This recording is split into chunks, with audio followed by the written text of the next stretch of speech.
दोस्तों कहानी शुरू होती है और हम बबलू बुरचट्टा नाम के एक बुक राइटर को देखते हैं जो गंदी कहानियां लिखने का शौकीन था। उसे गहरे कुएं में से खारे पानी निकालने की कहानियां लिखने का बहुत शौक था। आगे हमें बबलू बुरचट्टे का पास्ट दिखाया जाता है जहाँ पर वो एक बीच के किनारे बैठा था क्योंकि करने के लिए उसके पास कोई काम धंधा तो था नहीं और एक आदमी दिन भर में कितनी हाथ गाड़ी चला लेता, इसलिए वो टाइम पास करने के लिए बीच पर आकर बैठ जाता है। फिर थोड़ी देर इधर उधर देखने के बाद उसकी नजर चंपा चुस्की नाम की एक लड़की पर पड़ती है जो कि बिल्कुल उसी की तरह वहाँ पर खाली बैठी हुई थी। अब कुछ देर तक तो वो दोनों एक दूसरे को घूरते रहते हैं, जिसके बाद बबलू बुरचट्टा अपनी किस्मत आजमाने के लिए उसके पास जाकर उससे बातें करने लगता है। वहीं हम चंपा चुस्की को देखते हैं जिसका हाल ही में ब्रेकअप हुआ था पप्पू पेशाब नाम के एक आदमी से, क्योंकि उस गधे का औजार इतना कमजोर था कि वो चंपा चुस्की के कुएं में से उसका खारा पानी निकाल ही नहीं पाता था, जिस वजह से वो अभी किसी दमदार आदमी को ढूंढ रही थी। इसलिए वो इस मौके को ना गवाते हुए बबलू बुरचट्टे को इशारे देने लगती है कि मैं तुम्हें अपनी देने को तैयार हूँ। लेकिन ये लेन देन का सौदा कुछ ही दिनों में प्यार में बदल जाता है, जहाँ चंपा चुस्की तो बबलू के प्यार में इस कदर बावली हो जाती है कि वो उसकी खट्टी छाछ को अपने मुंह पर गिराने के लिए भी तैयार थी।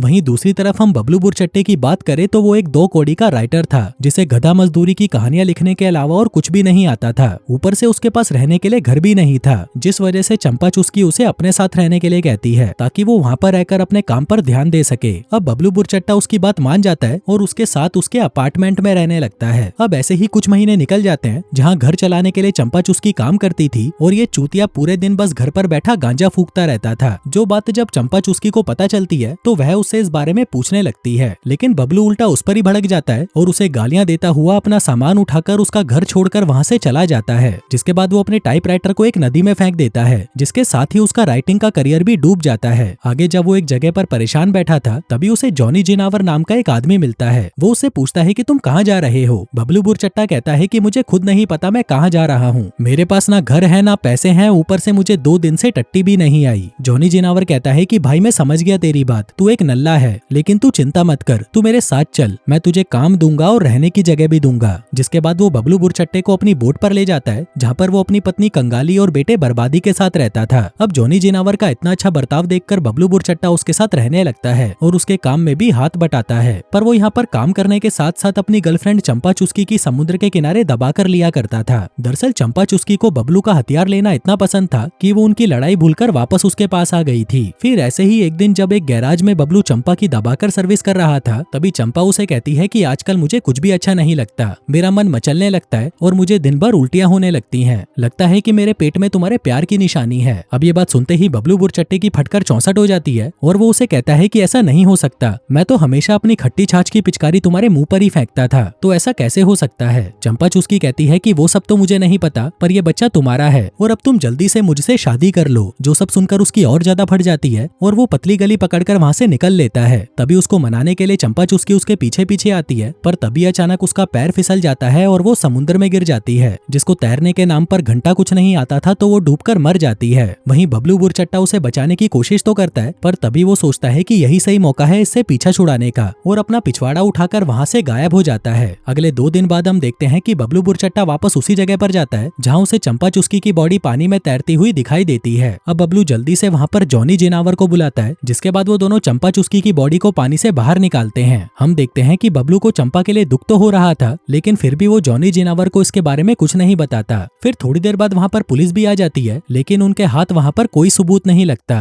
जिसके बाद वो बबलू और जॉनी से पूछताछ करके केस को वहीं पर रफा दफा कर देते हैं। इसके बाद हम देखते हैं कि अब चंपा चुस्की को मरे 5 दिन हो चुके थे, जहाँ बबलू गुलाबी न मिलने की वजह से उदास रहने लगा था। इस भीसड़ी वाले को इससे मतलब नहीं था कि चंपा मर गई, इसे तो बस उसकी गुलाबी की चिंता थी। खैर एक रात जब वो सो रहा था तभी वो अचानक से उठकर जॉनी जिनावर के रूम में झांकने लगता है, जहाँ वो देखता है कि जॉनी जिनावर का जानवर हमेशा सुस्त पड़ा रहता था, जिस वजह से उसकी पत्नी को चरम सुख की प्राप्ति कभी नहीं मिल पाती थी। दरअसल जॉनी जिनावर एक जुआरी और नशेड़ी किस्म का आदमी था जो अपना सारा पैसा जुआ और शराबों में उड़ा देता था। वहीं ज्यादा शराब पीने के कारण उसके औजार में उतनी ताकत बची ही नहीं थी कि वह उसकी पत्नी की अंधेरी गुफा को चीरते हुए उसके अंदर चला जाए। वहीं जब से चंपा मरी थी तब से बबलू बुरचट्टे ने किसी भी गुलाबी तितली का चमगादड़ नहीं बनाया था, इसलिए वो कंगाली की मजबूरी का फायदा उठाकर एक रात डिनर टेबल पर उसकी गुलाबी बिल्ली पर हाथ फेरने लगता है, जिस सबसे कंगाली को भी बहुत मजा आ रहा था, इसलिए वो भी बबलू की तरफ आकर्षित होने लगती है। फिर एक रात जब जॉनी जिनावर अपने बेटे को मेला दिखाने लेकर जाता है तभी पीछे से बबलू बुरचट्टा कंगाली पर टूट पड़ता है और दबा दबा कर उसके साथ मजदूरी करके उसके बंजर खेत को फिर से हरा भरा कर देता है। अब जैसे जैसे वक्त बीतने लगता है बबलू और कंगाली एक दूसरे के करीब आने लगते लगते हैं और रात दिन बस मजदूरी करते रहते हैं। उन्हें इस बात की कोई परवाह नहीं थी कि एक दिन जब जॉनी जिनावर को इसका पता लगेगा तो क्या होगा। फिर एक दिन जब जॉनी जिनावर को सचमुच उनके कारनामों का पता चलता है तो वह पूरी तरह टूट जाता है। वो बबलू से कहता है कि भीसड़ी के मैंने तुझे अपने छोटे भाई की तरह माना, तुझे काम दिया और अपने परिवार के साथ रखा, पर तूने मेरी ही पत्नी को घोड़ी बना दिया। बबलू बुरचट्टा कहता है कि मैं यहाँ से कहीं दूर जा रहा हूँ, इसलिए जो कुछ भी हुआ है तुम उसे भूल जाओ और मुझे माफ कर दो। लेकिन ये सब जॉनी जिनावर से बर्दाश्त नहीं हो रहा था, तो वो खुद ही उन सभी को छोड़कर चला जाता है। जिसके बाद बबलू बुरचट्टा बर्बादी के साथ उसी की बोट पर रहने लगता है। फिर एक दिन बर्बादी उसे शादी करने के लिए कहती है, लेकिन बबलू उसे साफ मना कर देता है। कहता है कि मुझे सिर्फ तुम्हारी गुलाबी बजाने से मतलब है, उसके अलावा मुझे तुमसे कुछ नहीं चाहिए। अगर तेरे को खुदाई चाहिए तो बात कर, नहीं तो मैं यहाँ से जा रहा हूँ। फिर करती रही हो तो अपनी बिल्ली में उंगली। जो बात सुनकर बर्बादी एकदम शांत हो जाती है। फिर एक दिन बर्बादी को उसकी बहन बागड़ बिल्लो का लेटर मिलता है, जिससे उसे पता चलता है कि बागड़ बिल्लो का पति मर गया है। इसलिए वो बबलू बुरचट्टे को लेकर तुरंत बागड़ बिल्लो के घर पर पहुंच जाती है, उसे दिलासा देने के लिए। लेकिन वहाँ पर बागड़ बिल्लो बबलू बुरचट्टे को देखते ही गर्म हो जाती है। लेकिन बर्बादी को इस सब का पता नहीं चलता, इसलिए वो बागड़ बिल्लो का दुख कम करने के लिए उसे अपने साथ अपने बोट पर ले आती है और उसे अच्छा महसूस कराने के लिए बबलू बुरचट्टे के साथ बाहर घूमने भेज देती है। अब वो दोनों पहले तो आवारा कुत्तों की तरह इधर उधर भटकते रहते हैं और फिर कुछ देर बाद वो ड्रिंक करने के लिए एक बार में पहुंच जाते हैं। जिसके बाद वो दोनों एक सुनसान गली देखकर वहीं मजदूरी करने का काम शुरू कर देते हैं। लेकिन जब वो दोनों वापस बोट पर आते हैं तो बर्बादी को किसी तरह उन दोनों की मजदूरी वाली बात पता चल जाती है और वह उदास होकर अपने पति की तरह ही उस बोट को छोड़कर वहाँ से चली जाती है। जो बात जब बबलू बुरचट्टे को पता चलती है तो वो भी इस बोट को छोड़कर वहाँ से चला जाता है। आगे वो एक बार में जाता है जहाँ पर उसे जोगिंदर जहरीला नाम का एक आदमी मिलता है, जो बबलू बुरचट्टे को रहने के लिए अपने घर पर एक कमरा सस्ते में देने को तैयार हो जाता है और साथ ही उसे अपनी माल बीबी से मिलवाता है, क्योंकि उस चूते को कहाँ पता था कि आगे जाकर बबलू बुरचट्टा उसकी बीबी के साथ क्या क्या करेगा। और होता भी कुछ ऐसा ही है। एक दिन जब जोगिंदर जहरीला किसी काम से बाहर जाता है तभी बबलू बुरचट्टा उसकी वाइफ को दबोच लेता है और वहीं पर उसकी गुलाबी तितली का चमगादड़ बनाने लगता है। अब ऐसे ही कुछ और दिन बीतते हैं और फिर एक दिन बबलू बुरचट्टे को चंपा चुस्की के केस की सुनवाई के लिए कोर्ट में बुलाया जाता है, जहाँ पर जॉनी जिनावर भी था, क्योंकि बबलू और जॉनी ने ही सबसे पहले चंपा की बॉडी को पानी से बाहर निकाला था। आगे सुनवाई के दौरान हम चंपा के एक्स बॉयफ्रेंड पप्पू पेशाब को भी देखते हैं, जहाँ कोर्ट के अनुसार चंपा की मौत का गुनहगार पप्पू पेशाब ही था,